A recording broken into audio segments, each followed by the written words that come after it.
بسم اللہ الرحمن الرحیم نحمدہ ونصلی علی رسولہ الکریم۔ امت اسلامیہ، برادران وطن، انتہائی دکھی دل کے ساتھ میں آپ کو یہ پیغام دینا چاہتا ہوں کہ آج فلسطین میں غزہ کے مسلمانوں پر اسرائیل کی صہیونی قوت کے ہاتھوں جو بیت رہی ہے، جو بیت چکی ہے، وہ تاریخ کے صفحات پر سیاہ دھبوں کے علاوہ کچھ نہیں۔ انہوں نے امن معاہدہ توڑ کر غزہ پر شب خون مارا ہے، جو بزدلی کی تاریخ کا حصہ تو بن سکتا ہے، کبھی بھی اس کو بہادری کا عنوان نہیں دیا جا سکتا۔ یہ وہ بزدل قوم ہے کہ جس کی پوری تاریخ پر قرآن کریم گواہ ہے کہ انہوں نے انبیاء تک کو قتل کیا ہے۔ انہوں نے معاہدات رسول اللہ صلی اللہ علیہ وسلم کے زمانے میں بھی توڑے ہیں۔ یہ آج بھی اسی روش پر قائم ہیں۔ یہ ایک ناقابل اعتماد قوم ہے، اور آج وہ دنیائے اسلام اور بالخصوص دنیائے عرب کی پیٹھ میں گھونپا گیا ایک خنجر ہے جو آج بھی اس کا خون رس رہا ہے۔ آج فلسطین میں غزہ کے مسلمانوں کا خون پیا جا رہا ہے، ان کا گوشت نوچا جا رہا ہے، ان کی ہڈیاں چبائی جا رہی ہیں، چوسی جا رہی ہیں۔ آج شیرخوار بچے بغیر کسی سرپرستی کے تڑپ رہے ہیں، اپنی زندگی اور موت کی کشمکش میں مبتلا ہیں۔ جو کچھ وہاں ہوا، اسے کسی انسانی عمل سے تعبیر نہیں کیا جا سکتا۔ یہ سفاکیت اور درندگی ہے، اور نیتن یاہو ایک جنگی مجرم ہے، ایک ایسا جنگی مجرم جس کو عالمی عدالت انصاف نے گرفتار کرنے کا حکم دیا ہے، جس نے صہیونی قوتوں کے بمباریوں کو خلاف قانون قرار دیا ہے، اسے جرم قرار دیا ہے۔ لیکن نہ تو عدالتوں کی سنی جا رہی ہے، نہ کسی قانون کا احترام ہو رہا ہے، نہ کسی اخلاقیات کا کوئی دائرہ موجود ہے، اور ستم بالائے ستم یہ کہ امریکہ اور یورپ، جو خود کو انسانی حقوق کے علمبردار سمجھتے ہیں، انسانی حق کے اس قتل عام پر صہیونیت کا ساتھ دے رہے ہیں۔ اس ساری صورتحال میں جو ان کو حالیہ 14 مہینوں میں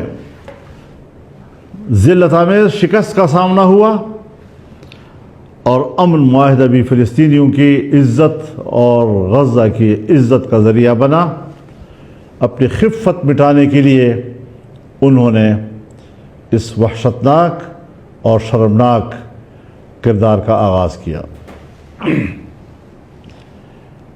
میں ایک بار پھر اپنے اس بات کو دہرانا چاہتا ہوں کہ گردن کا کٹ جانا اسے کبھی شکست نہیں کہتے، گردن کا جھک جانا یہ شکست کا نام ہے۔ فلسطینیوں کے سر تو کٹ گئے، لیکن انہوں نے سر جھکایا نہیں،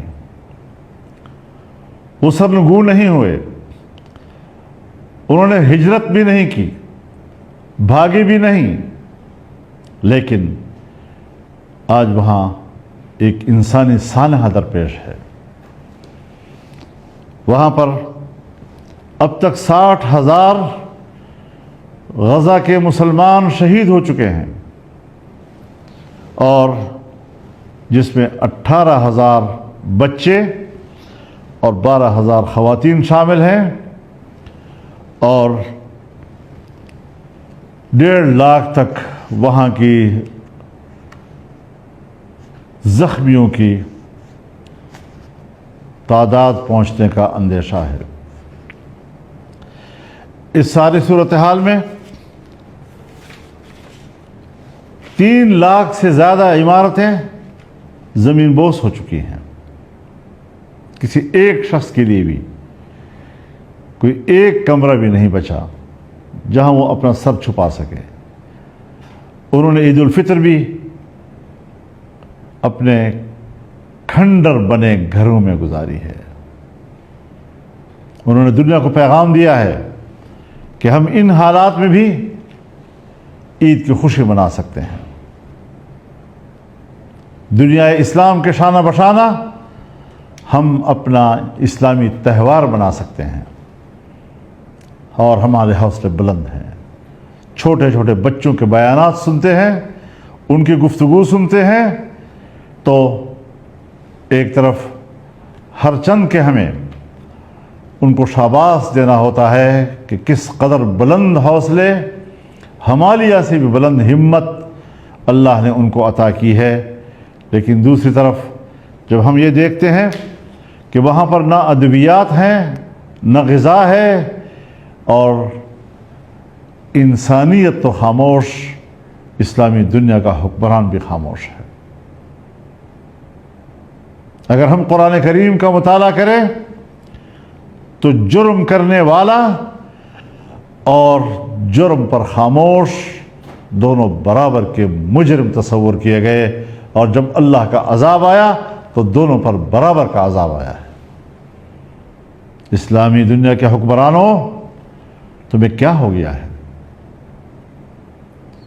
یہ اقتدار اور یہ عزت یہ تو اللہ ہی کے ہاتھ میں ہے۔ جب چاہے تمہیں اقتدار سے اتار دے، جب چاہے تمہیں اقتدار دے، جب چاہے تمہیں عزت دے، جب چاہے تم سے عزت کی چادر چھین لے۔ پھر تم امریکہ کے سامنے کیوں سرنگوں ہو؟ تم ایک انسانی قوت کے سامنے کیوں سرنگوں ہو؟ تم نے تو کلمہ توحید پڑھا ہے۔ توحید کا تقاضا صرف اللہ کے سامنے جھکنا ہے، لیکن اسلامی دنیا کا حکمران امریکہ اور مغرب کے سامنے جھک رہا ہے۔ اللہ کے سامنے تمہارا یہ ایمان کیسے قبول ہوگا؟ توحید کا یہ دعویٰ کیوں کر اللہ کے حضور میں جھوٹا نہیں ہوگا؟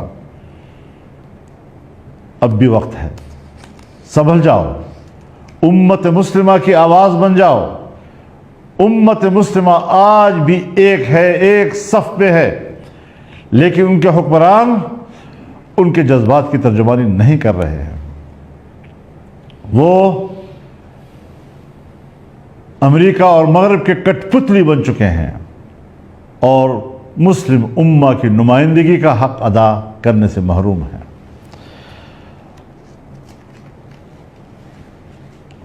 اسرائیل اپنے مذموم عزائم کی طرف بڑھ رہا ہے۔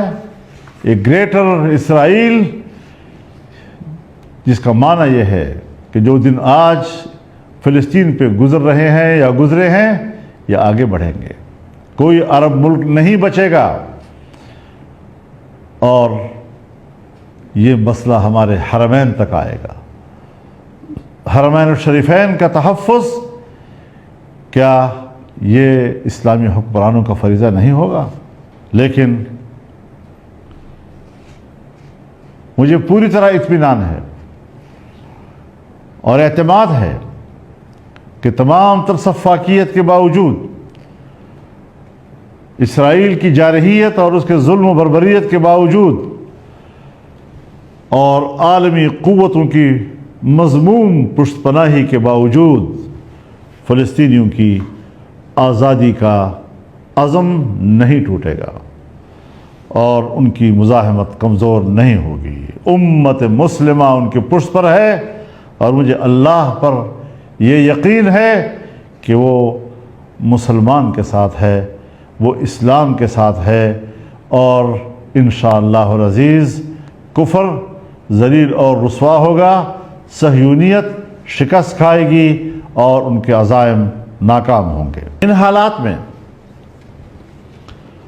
پوری اسلامی امت سے کہنا چاہتا ہوں کہ اپنے اپنے ممالک میں اپنے حکمرانوں پر سیاسی دباؤ بڑھاؤ۔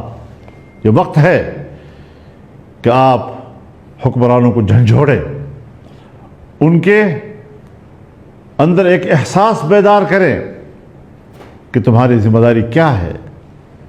پیسے کمانا، امریکہ کی مدد حاصل کرنا، یورپ کی مدد حاصل کرنا، اپنی تجارت بڑھانا، یہودیوں کے ساتھ تجارتی شراکت داری کرنا، یہ تمہارے اہداف بن گئے ہیں اور تمہیں نہیں معلوم کہ یہی چیزیں تمہاری غلامی کا سبب بن رہی ہیں۔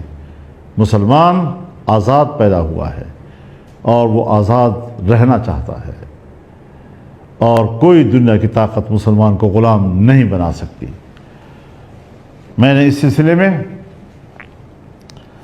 پاکستان کے علماء کرام سے رابطہ کیا ہے اور 10 اپریل کو اسلام آباد میں تمام مکاتب فکر پر مشتمل ایک کنونشن منعقد کیا جا رہا ہے، جس میں مشترکہ حکمت عملی اور مشترکہ موقف اختیار کیا جائے گا۔ اور اس کے ساتھ ہی میں یہ اعلان کرتا ہوں کہ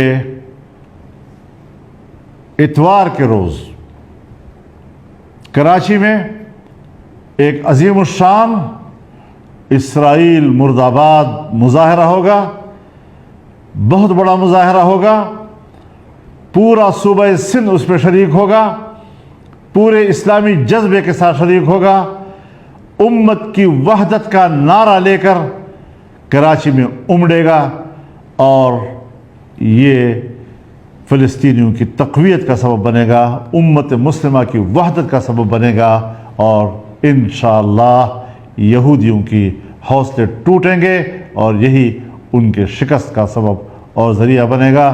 اللہ تعالی فلسطین اور اہل غزہ کا حامی و ناصر ہو، ان کی عزت و حرمت کا حامی و ناصر ہو، اور امت مسلمہ کی اللہ خود ہی نگہبانی فرمائے اور ہماری خطاؤں کو نہ دیکھے، وہ اپنی رحمت کو دیکھے اور اپنی غیبی مدد کو دیکھے، اور جس طرح آج تک وہ امت مسلمہ کی مدد کرتا چلا آیا ہے، آج بھی ہم اسی کی مدد کے محتاج ہیں۔